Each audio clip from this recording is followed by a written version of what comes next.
Hello and welcome to Hanging by a Thread.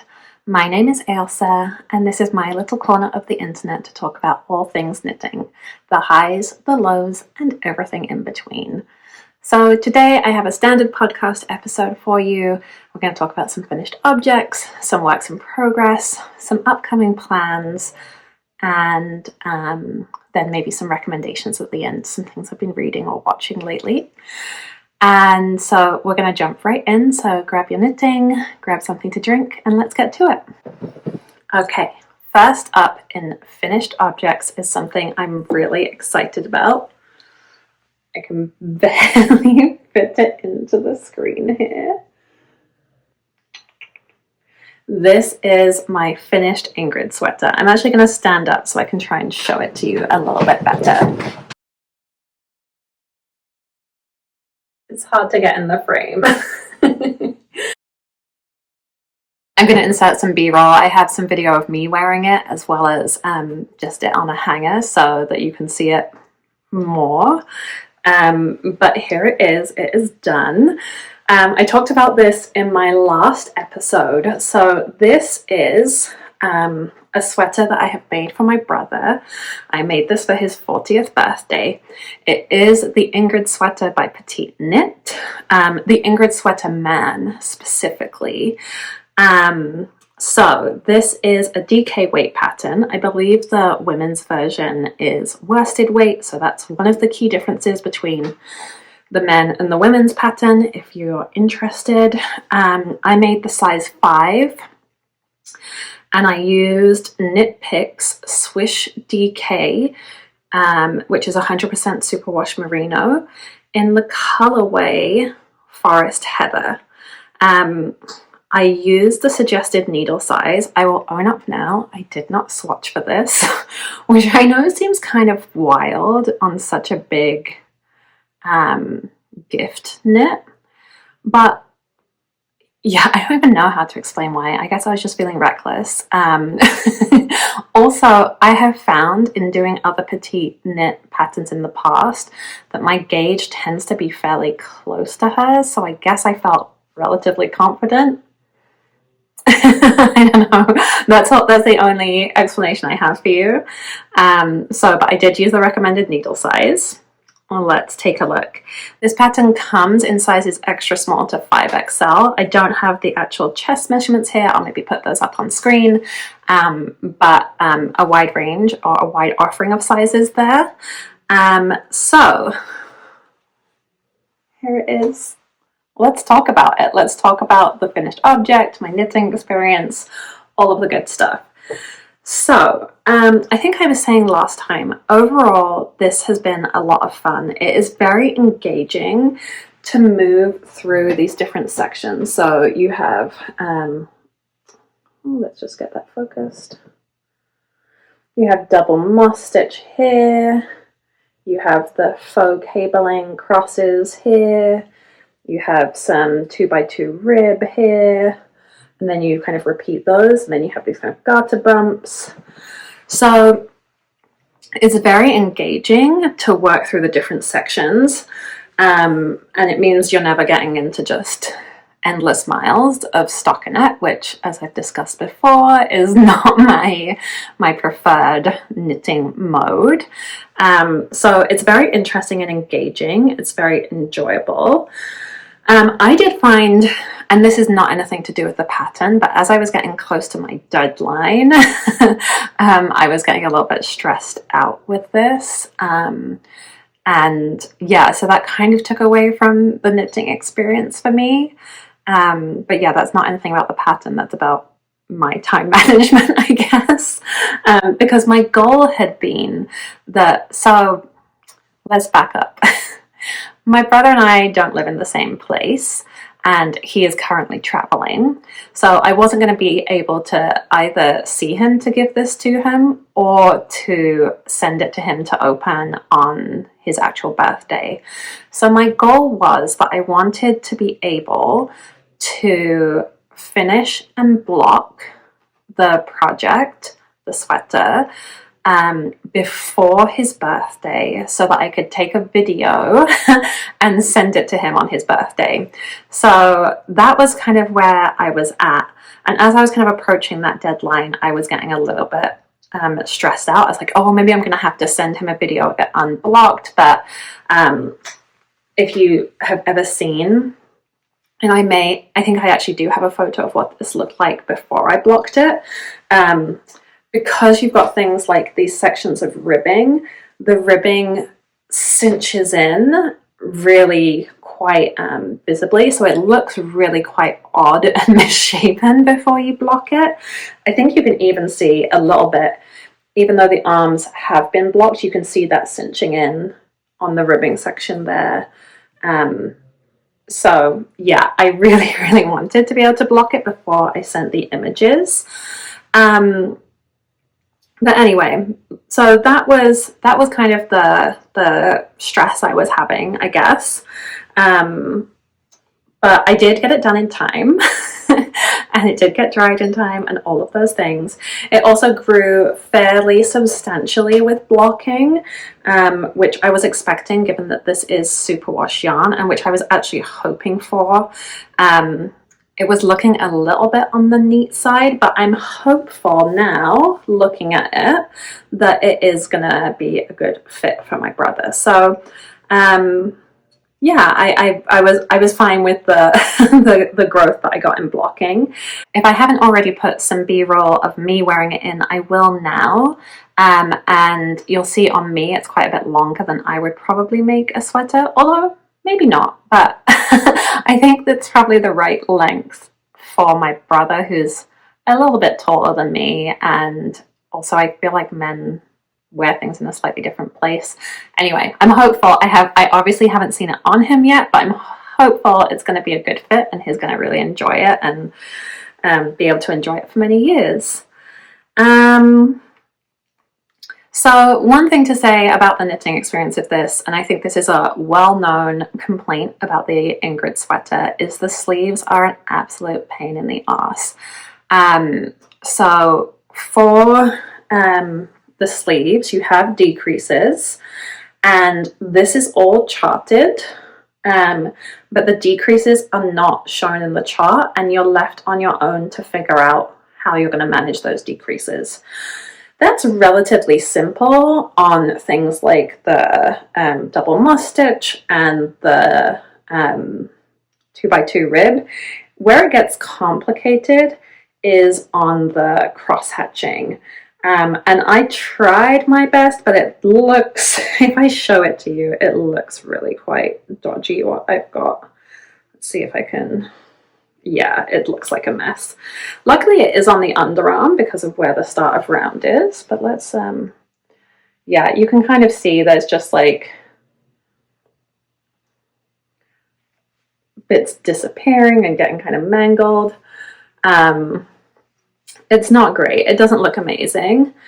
I had read somebody's notes on Ravelry and they were like, just do yourself a favor, don't do the decreases on the crosshatch section, like fit them in elsewhere. And I was like, no, but won't that make the sleeve look funny? And I don't know. I think because it's on the underarm, I don't mind so much. And I'm sure there is a way to do it so that it doesn't look weird, but I was struggling to figure that out. And really, I wish I didn't have to when I've paid whatever it is, $7 or something for a pattern, maybe more. I really wish I didn't have to do that work to make it look good. But, you know, it's a minor thing. I don't think it's noticeable to anyone who isn't a knitter. And again, I don't think it's visible because it is on the underarm. So there's that. In terms of the yarn, I'm really happy. I don't think I said, did I say that this is the color Forest Heather? I'm really happy with the yarn. I think the color, let's hold it up here. Oh yeah, you can kind of see where I'm holding it. That's another kind of dodgy section. Let's move away from the problematic sleeves. But, you know, you've got a lovely glimpse there, or not glimpse, kind of close up of the fabric. The color is Forest Heather, And I actually really like this. There's a little bit of variation, I guess, the heathering, where you see some, not blues, yellows, lighter greens, kind of flecks of colour through this, which I think gives it a really lovely depth, but not in an overwhelming way, because I wouldn't want to take away from the overall texture. Obviously this is a highly textured piece, you want that to be the star, but it just gives it enough depth that I feel like it adds to the sweater. Really lovely yarn to work with, really soft, not splitty, very pleasant. Yeah, no complaints about that. I feel really happy about the yarn. And then my finished object thoughts overall. Obviously this is a little bit different than if it was something I'd made for myself, but I'm really proud of it. I was really excited when I saw it come off the blocking mats. I was really excited making the video to send to my brother. I felt like he appreciated the gift. So I actually feel very proud of this. It was definitely a labor of love. I started this in December, I think it's December the 14th, and I finished it March 18th, maybe March 17th. I finished it March 17th. So January, February, yeah, 3 months. So 3 months on this sweater.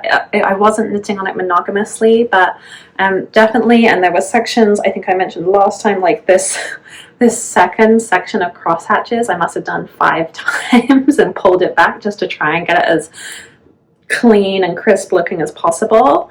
So I really did put a lot into it, and I am really proud of it. I just hope that it fits my brother well and he enjoys wearing it and he feels good in it. So yeah, it's been a really joyful project. I think this is my biggest ever gift knit. I have made a sweater for my mum before, but that was a more kind of simple stockinette raglan. So this really does feel like a big step up, and it's obviously a lot more than a scarf or a pair of socks or a hat. Yeah, so I don't know, it made me feel really good to make this and made me really excited about making it. The last question on my kind of my review of finished objects is, would I make it again? I would make the Ingrid sweater again. I think now I've seen it on me, the Ingrid Sweater Man. I was wondering whether I would have to buy, or it would be necessary to buy, the women's version. I don't think so. I think I'd be perfectly happy wearing the men's version, to be perfectly honest. If I wanted to put in some eyelet rows, which is the only other major difference I can kind of see between the men's and the women's version, I could do that. I don't need a pattern to tell me how to make an eyelet round. Yeah, so I would make it again. I can imagine wanting to have this. I can imagine this in my wardrobe. But I might want to try and figure out a better solution for the sleeves.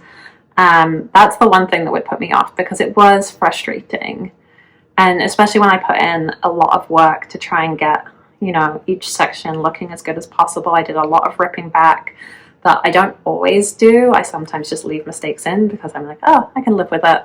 But for this, I really wanted to try and make it as perfect as possible. To then be kind of defeated by the sleeves was a little bit disappointing.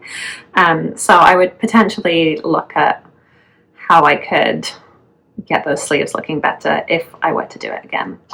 But you know, overall, it's a pattern I'm really happy with, a finished object I'm really happy with, and now that I have talked to you about it, I can get it packed off and sent to my brother, who soon will be back from his travels. Okay, my second finished object today is one that I showed you last time. I had just started it last time. Actually, now I'm like, is that true? I think I had got through the ribbing last time and just started on the cables. It is my Antler Toque. Oh, it's a little floppy there. Yeah. So let's put this on. I have a hair clip on, so this is a little bit awkward putting it over the hair clip. All right. Okay. Antler Toque. It looks so red on screen. It's pretty red, yeah. So this is the Antler Toque from Tin Can Knits. It is a free pattern. It's designed to be knit in worsted weight yarn and has sizes from baby to adult large.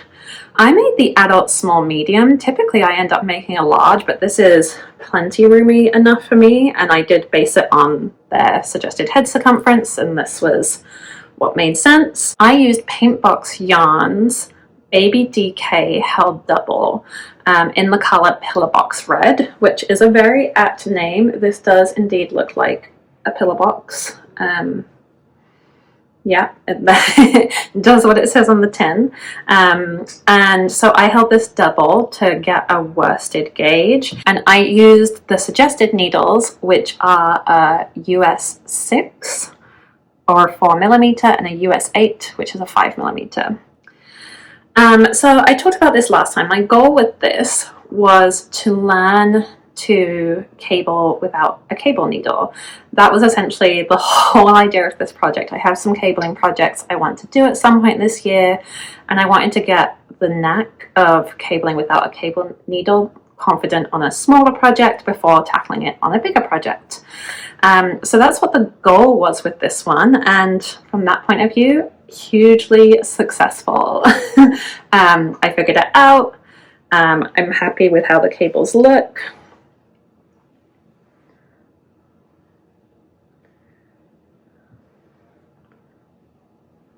It was a lot easier than I thought it was going to be. So I did use the tutorial that Tin Can Knits have on their website for cabling without a cable needle. I found that really helpful. It's very clear, as most of their tutorials are. It makes it easy to follow, and yeah, I had no problems with that. I'll share that link down below as well. Also, I will of course be sharing all of the links to my project pages and project notes on Ravelry, as I always do. So if you're looking for any of that information, that's all down below as well.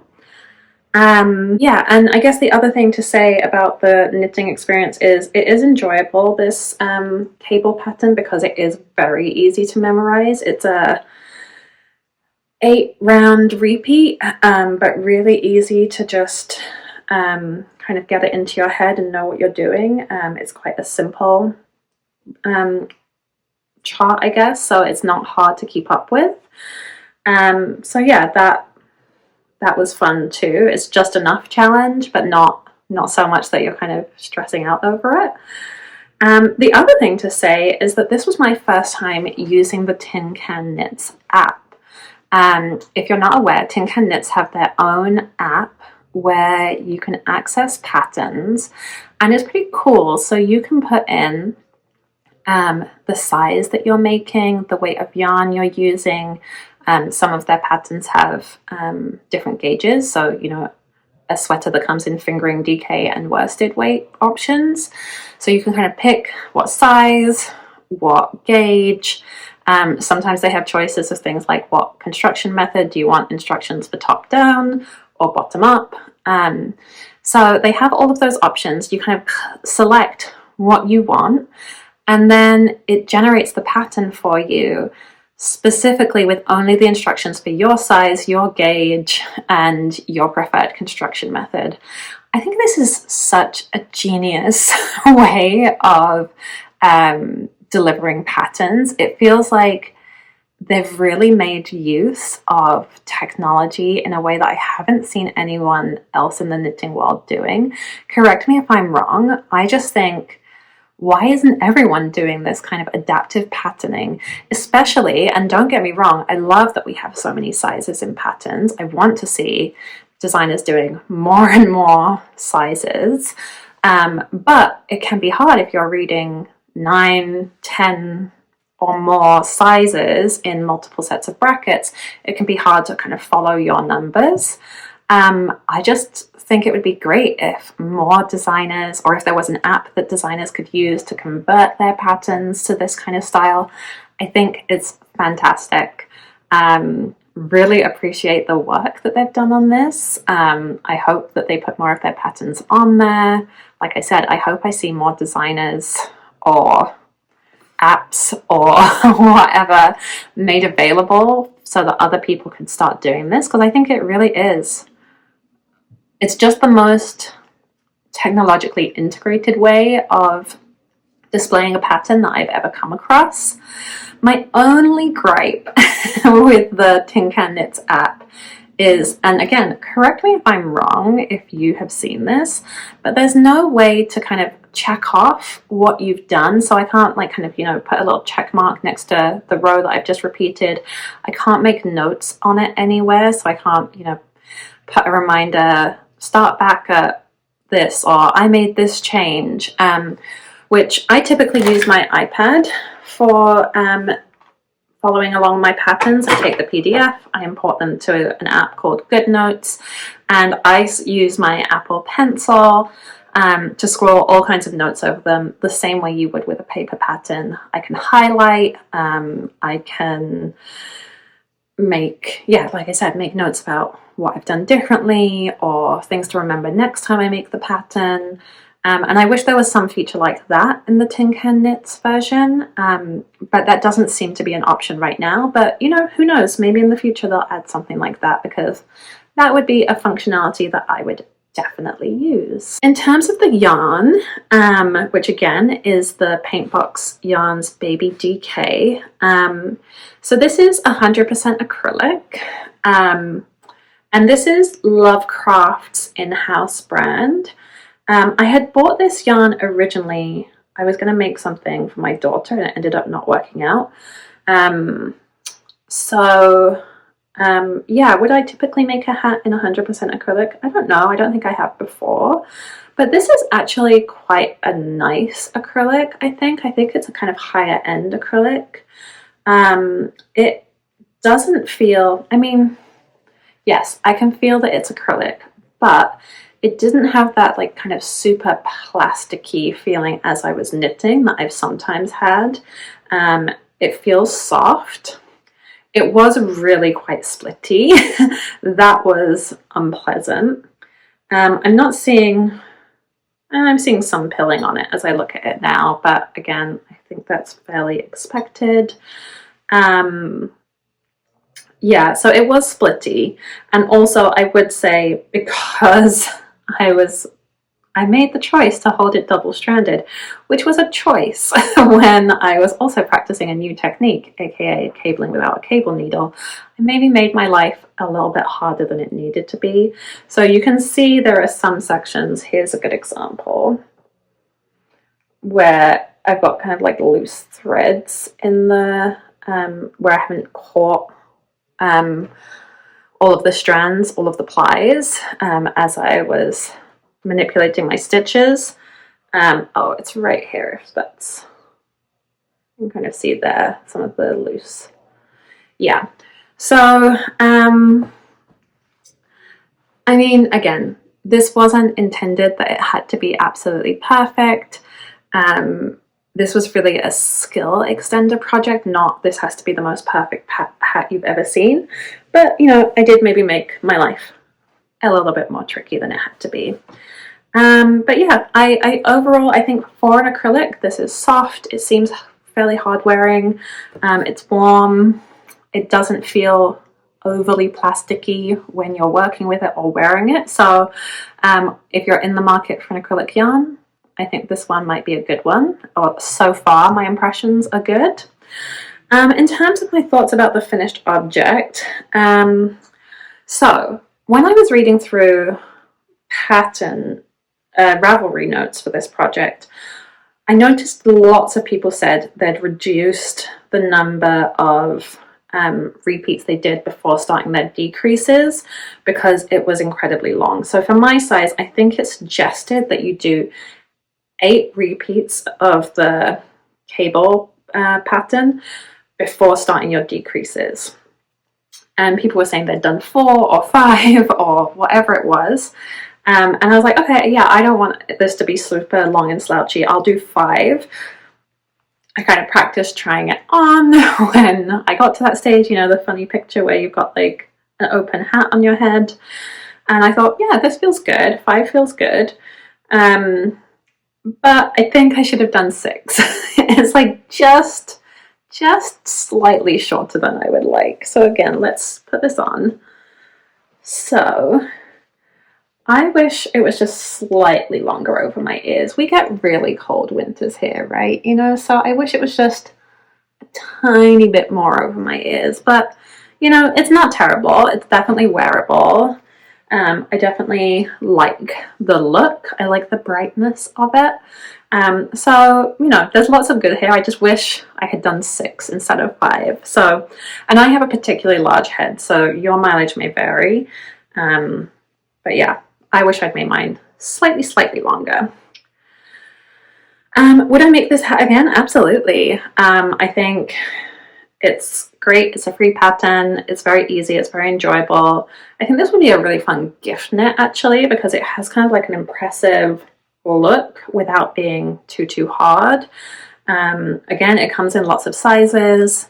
So yeah, I would absolutely make this again. This is a top-notch pattern in my opinion. So yeah, don't be surprised if you see more of these, more Antler Toques in my future. So those are my 2 finished objects. Let's now move on to some works in progress. The first thing I'm going to show you is my step-by-step cardigan by Florence Miller. I showed this to you on the podcast last time, and I'll show you the progress I've made so far. Excuse me while I untangle everything. Okay, so at this stage, I have finished the body. So when we last spoke, I was just, you can see I've got my little keeper here. I was just above the ribbing. So I finished off the body. I did make a change here to the pattern in that I did twisted rib. So I did twisted rib for my finishing. So I got that done. Did it take a long time? Yes, it did. Do I think it looks beautiful? Yes, I do. I was reading Laerke Bega? Apologies if I'm saying that wrong or misremembering her name. One moment. So I was reading this book by Laerke Bega, which I got out of the library, and it has tips, it has patterns, it has some storytelling. So I was reading this, and she talked about how she always uses twisted rib for her finishings. I'm just going to put that down because that's a really heavy book. She always uses twisted rib for her finishings because she finds it looks so much neater. And I was like, wow, historically I hate doing even half twisted rib, let alone fully twisted rib. But I was like, I don't know, why not? Let's give it a go. And I think, oh, that's the wrong side. I think actually it really paid off. I think that looks so pretty, so crispy. I really like it compared to how my standard ribbing looks. I'm really pleased with that. And I actually found it didn't annoy me as much as I thought it did, or I've become less annoyed by it, I guess. I just it took a long time, but I really loved the impact. And I'm really happy that I chose to do that. So I finished off the body, and then I decided that what I was going to do first, before doing the sleeves, was pick up and knit my button band. So on this cardigan, it's a double knit button band. The only previous time I've done a double knit button band, I ran into some significant problems. So I decided I wanted to do that first, so I could just I don't know, have something easy to do afterwards. But I feel really pleased with how this button band is looking. It's a little bit hard to show it right now because of how everything's in progress, but there's a button band on here. I'm going to put up some video of me trying this on, so you can see a little bit more about where I'm at. But the button band, I think I picked up the right number of stitches. My gauge is right. There's no pulling or sagging or waving. It just looks very smooth and clean. Yeah, I'm really, really pleased and relieved. It took me about 3 days to do, which doesn't feel out of the ordinary. And then I am most of the way through my first sleeve. So this is where I currently am on that first sleeve. I think I have maybe a couple more rounds and then I'll start doing the ribbing on the sleeve, which I'm also going to do in the twisted rib. So a cuff and a sleeve, and this will be done. When I did try this on, after putting the button band on, I was feeling a little bit concerned that it really did pull everything in a lot, which I guess I technically know about button bands, but I'm now starting to feel that maybe it's not going to be quite the fit I was hoping for. We'll see after it blocks. But I'm not entirely sure how the fit is going to be.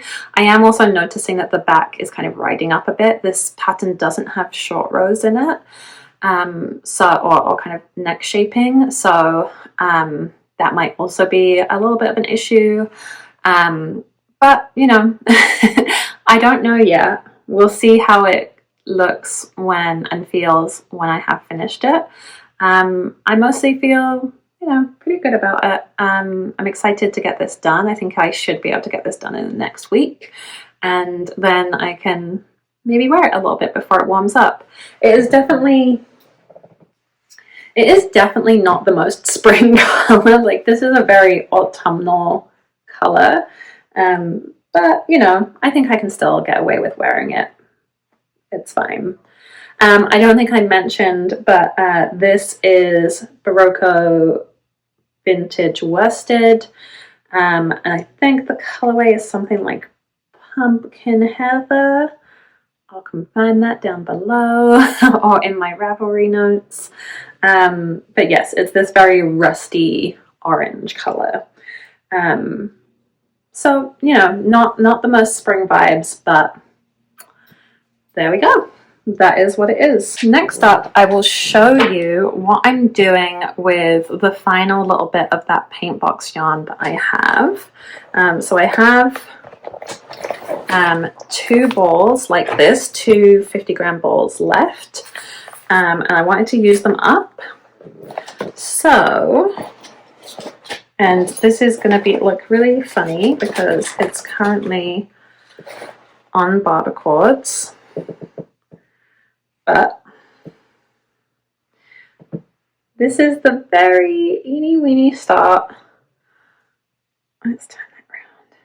This is the very eeny weeny start of the Simple Things scarf. This is a pattern that's essentially a dupe for the Sophie scarf, and I thought I would make a little matching scarf to go with my hat.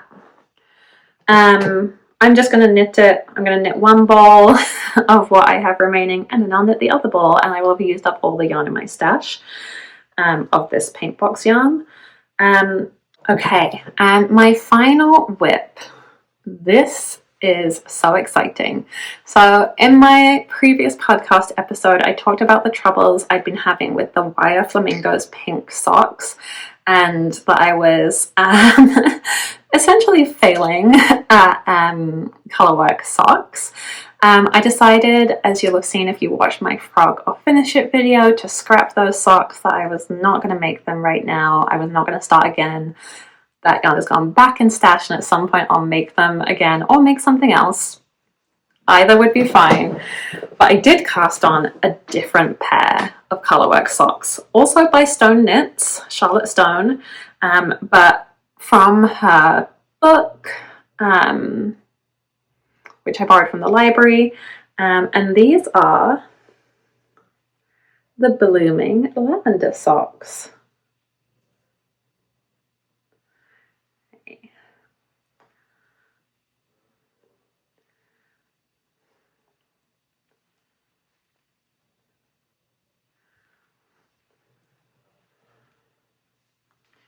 So my first sock is done. It is off the needles, but still needs ends woven in, still has stitch markers in there. So it's not fully done in that it's not blocked and, you know, all of that.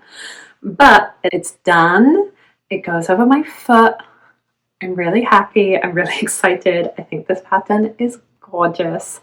And I'm just thrilled that I somehow cracked it. I think what I have discovered is, for me to do colorwork socks, it has to be a 64 stitch sock. So sometimes I do a 56 stitch sock for myself. I like that kind of tighter fit, but not with colorwork.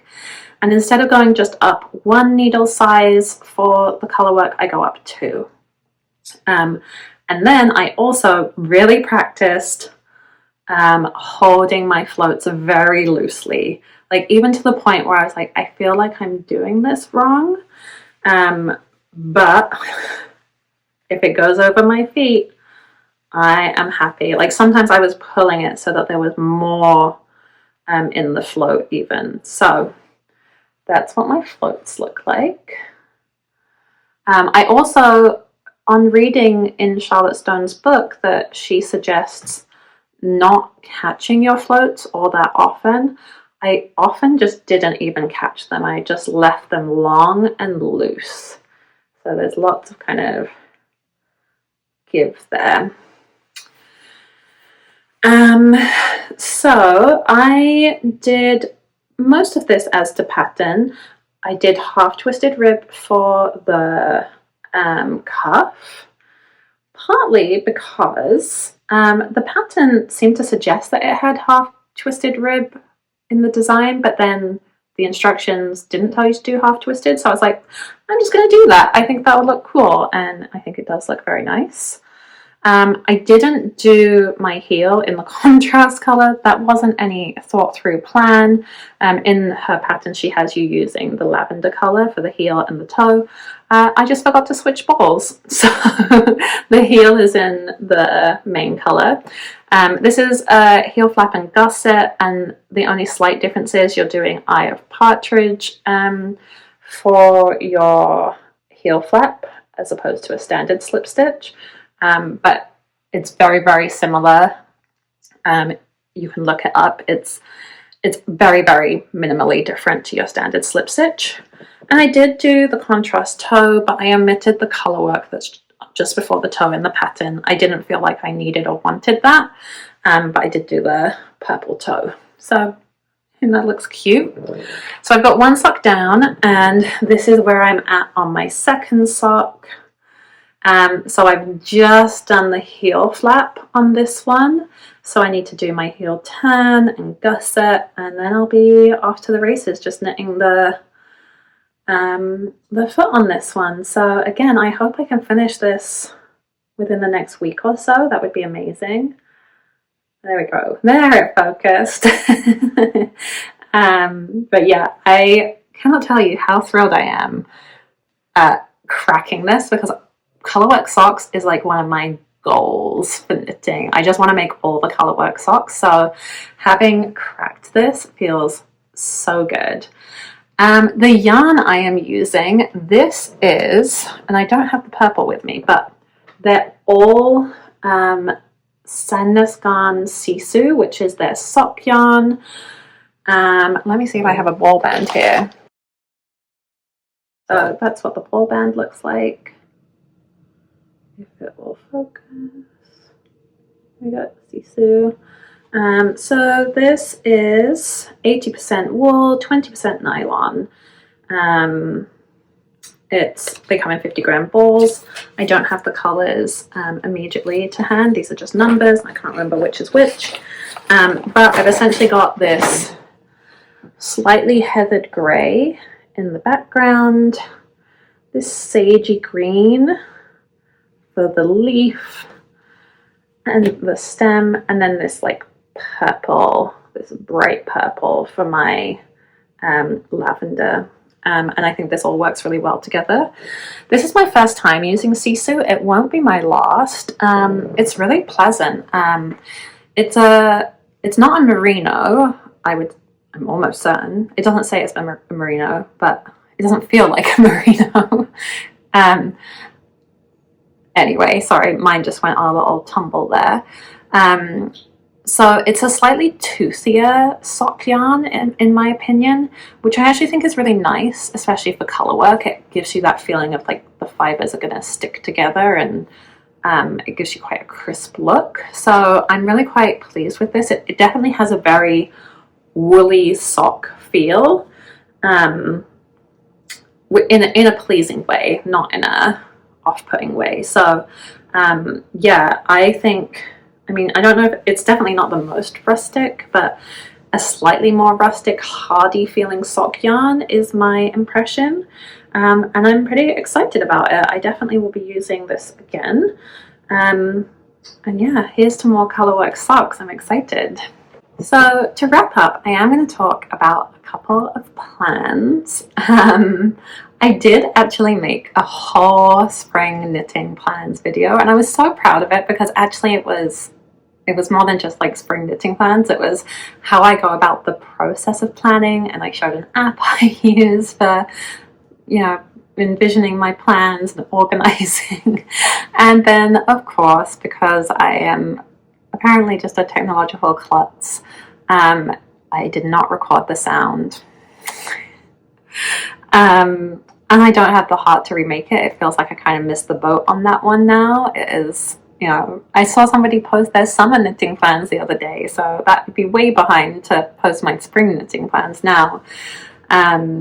But anyway, I'm not going to go through the whole process again, but I will share a couple of things with you that I'm hoping to knit this spring, or I will be knitting this spring. The first is I'm going to be doing a test knit for Michelle at Michi Frez Knits. She is testing for her beautiful Anacortes sweater. This is a raglan in broken rib sweater, and ever since I first saw it previewed on her channel, I've been so excited for this pattern. It looks so gorgeous, and I was delighted to be chosen to be part of the test group. So I have picked out my yarn and I have swatched. I actually have just cast on, but I've literally just done my tubular cast on. I haven't done anything else. So I will just show you my swatch. Here's what it looks like. So I am using one of the recommended yarns from the pattern. This is Haiku by Skasel, and the yarn name is Sueno. And this is 80% superwash merino, 20% viscose from bamboo. So a merino bamboo blend, more merino than bamboo, but you can really feel that bamboo in there. It definitely has that kind of almost silky, silky feeling to it. But also obviously got like the lovely stretch. Look at that stretch. I mean, also it's in a ribbing, but you can see it's got lovely memory. This is in the colorway Shifting Sands, and it's this like very neutral beige color, I guess I would say. I guess beige ecru kind of color. And part of the reason I picked this color, I'm not always really drawn to these kinds of neutrals, but I had a store-bought sweater in this kind of shade from Roots a few years ago that I loved and was so comfortable and cozy and wearable with everything. And then it got moth damage, which that was no fun. I lost a few things to moths that year. So I was imagining that, and that was a slightly textured sweater as well. And I was imagining this as a replacement for that Roots sweater. So I'm actually really quite excited about this color. I don't know that this will really be wearable for me in the summer. It's really humid and hot and kind of disgusting here in the summer, but you know, I still think it's a nice summer color, that neutral sandy color, but I don't know that it'll be, well, maybe of an evening. I don't know. Anyway, that will be for the Anacortes. And then the next swatch I have to show you, nation of Knit Picks Palette and Filcolana Tilia. I believe, no, I can't remember the color names. I'll put them down below. But essentially, it's this very light purpley color. This is like the ultimate spring color compared to my other cardigan. And I do want to make a cardigan from this. I swatched for one cardigan and then realized my gauge was so off that I wasn't going to get there. And I didn't want to go down a needle size because this already feels like quite a dense fabric. So I then just used on Ravelry, you can search by what your gauge is. So I had a look and then I found the Poesil pattern by Audrey Borrego, which is a v-neck raglan with lace details on the sleeves and lace pockets. She has a short sleeve and a long sleeve version in the pattern. And the best part is that Audrey Borrego recently decided to step back from designing and so put her entire catalogue of designs up for free on Ravelry. Just amazing because she has beautiful designs. There are definitely many that are now on my to knit list. I feel sad that I hadn't heard of Audrey before she decided to step away from designing, but I'm immensely grateful that I now get to benefit from her patterns. So I think this might go in to making that beautiful Poesil cardigan. I'm not 100% decided, but that's pretty much where I'm leaning. The only like slight hesitation in my mind is that a mohair and a mohair held with wool is going to make and at this kind of fairly dense gauge is going to make a pretty warm cardigan.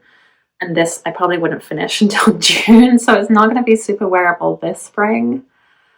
So then the question becomes, do I work on something else now? There is another one of Audrey's patterns, the Ninon, which is a lace kind of shrug cardigan that I could work in a plant-based fiber that might be more practical.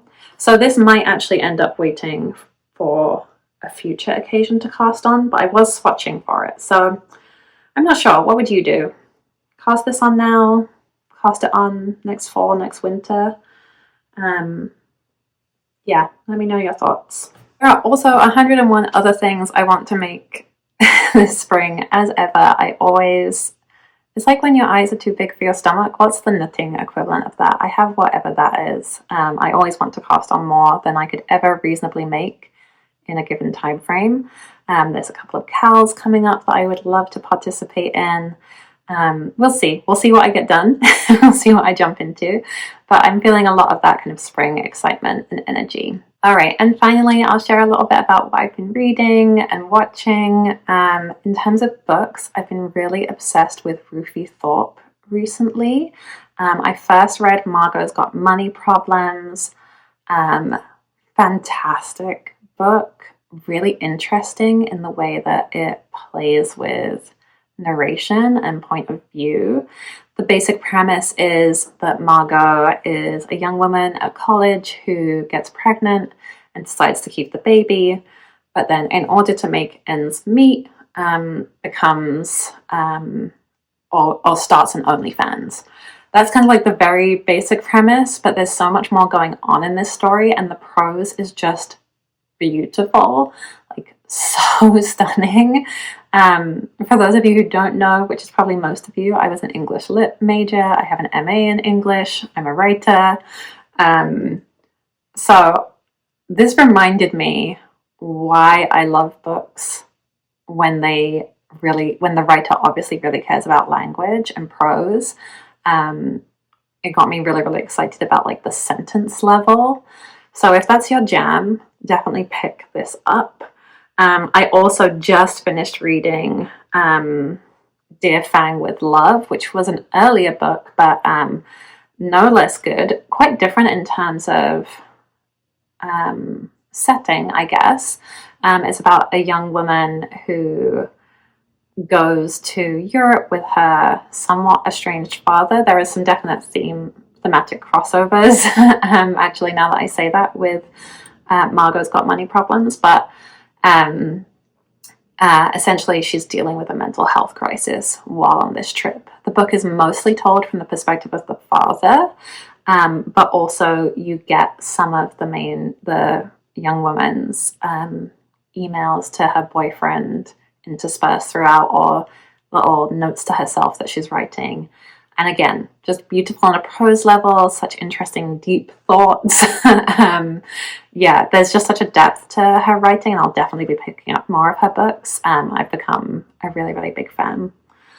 In terms of on my TV, I really enjoyed Paradise on Disney.